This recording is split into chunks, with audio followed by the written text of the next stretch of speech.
Hello everybody.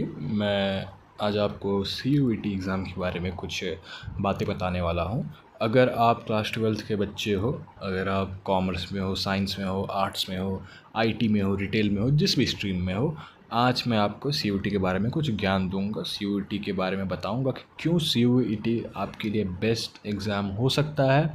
Science वाले बच्चों के लिए तो ये अल्टीमेट बैकअप है ही, लेकिन कॉमर्स वालों, आर्ट्स वालों और बाकी जो स्ट्रीम के बच्चे हैं उनके लिए भी ये एग्ज़ाम बहुत अच्छा हो सकता है। CUET 2027 के ऊपर ये वीडियो होगा। आप देख सकते हैं कि यूनिवर्सिटी ऑफ दिल्ली, IIT जैसे प्रीमियर इंस्टीट्यूट भी CUET के थ्रू आजकल मिलने लगे हैं, है ना। CUET is the best backup. Yes, it is the best backup. CUET का फुल फॉर्म क्या है? Common university entrance test. ये 2022 से एग्ज़ाम हो रहा है। इस एग्ज़ाम के थ्रू आपको सेंट्रल, स्टेट, डीम्ड और प्राइवेट यूनिवर्सिटीज़ मिलती हैं।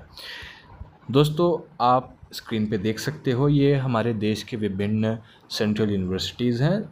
आप इन सारी यूनिवर्सिटीज़ से रूबरू भी होंगे, जैसे कि बनारस हिंदू यूनिवर्सिटी, अलीगढ़ मुस्लिम यूनिवर्सिटी, जवाहरलाल नेहरू यूनिवर्सिटी, जामिया मिलिया इस्लामिया, है ना, central university of Kerala, central university of Haryana. ये है विभिन्न सेंट्रल। एग्ज़ाम पैटर्न क्या होता है CUET का? तो आपका जो एग्ज़ाम है 3 सेक्शंस में बटा रहता है। पहला है लैंग्वेज, दूसरा है डोमेन और तीसरा है जनरल एप्टीट्यूड टेस्ट। लैंग्वेज आपका सिंपल हिंदी, इंग्लिश, बंगाली, तमिल, तेलुगु, जो भी आपको ये लैंग्वेज लेना है वो रहेगा। और डोमेन में आपका जो आप 12th में पढ़ रहे हो।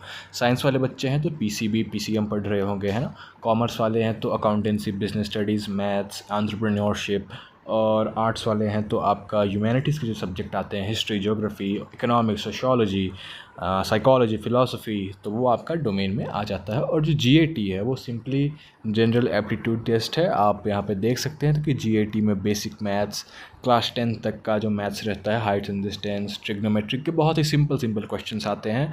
Profit and loss, percentage, GK, GS, current affairs और रीजनिंग के क्वेश्चंस आते हैं, बहुत बेसिक रहते हैं, बहुत आराम से हो जाता है।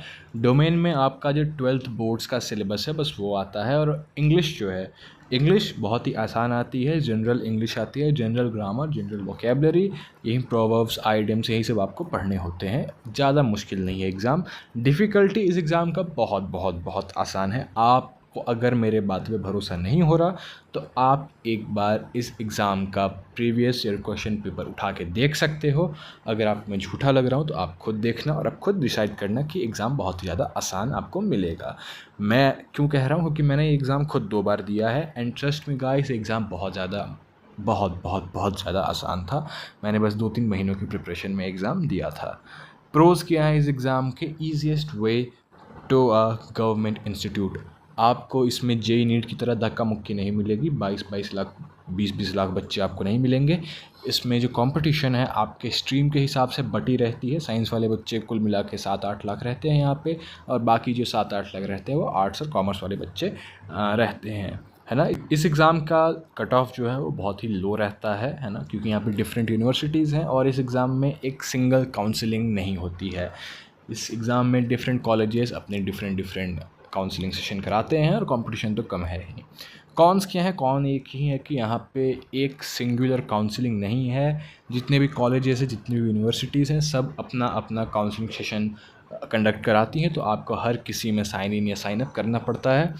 और यहाँ पे मैंने कुछ कॉलेजेस का स्क्रीनशॉट लगाया है कि ये कॉलेजेस CUET के अंडर आते हैं, जैसे कि IIT धारवाड़ है ना। यहाँ पे दिल्ली टेक्नोलॉजिकल यूनिवर्सिटी है, और ICAR है, जो नीट वाले बच्चे हैं जो एग्रीकल्चर में बहुत ज़्यादा रुचि रखते हैं उनके लिए ICAR है। NFSU है जो फॉरेंसिक साइंस के लिए रखते हैं रुचि। तो यहाँ पे बहुत सारे डिफरेंट यूनिवर्सिटीज़ हैं। IIM संबलपुर भी है, मैंने उसका स्क्रीनशॉट नहीं लगाया, लेकिन IIM संबलपुर भी है, यहाँ पे आपको बैचलर कोर्स देता है। बात करते हैं एग्ज़ाम होता कब है। एग्ज़ाम मई में होता है हर साल। इसकी फॉर्म कब निकलती है? फॉर्म निकलती है जनवरी और फरवरी के बीच में। रिज़ल्ट कब आता है? रिज़ल्ट मिड जून या अर्ली जुलाई के आसपास आ जाता है। अब मेन मुद्दे की बात करते हैं कि एग्ज़ाम में अपीयर होना किस किस को चाहिए। जिन्हें अननेसेसरी कंपटीशन नहीं चाहिए, जिन्हें चाहिए कि मैं कम एफर्ट में एक गवर्नमेंट कॉलेज निकाल लूँ, then this exam is for you. अगर आपको एकेडमिक्स के बाहर भी एक्सप्लोर करना है, अगर आपको दिन भर एक किताबी कीड़ा बन के नहीं रहना, अगर आप चाहते हैं कि दिन के आप 2-3 घंटे की मेहनत से ही एक टॉप क्लास यूनिवर्सिटी निकाल लो, then this exam is for you. अगर आपका जेई के थ्रू कोई बीटेक कॉलेज नहीं मिला देन सीयूईटी के थ्रू भी आपको बीटेक कॉलेज मिल सकते हैं।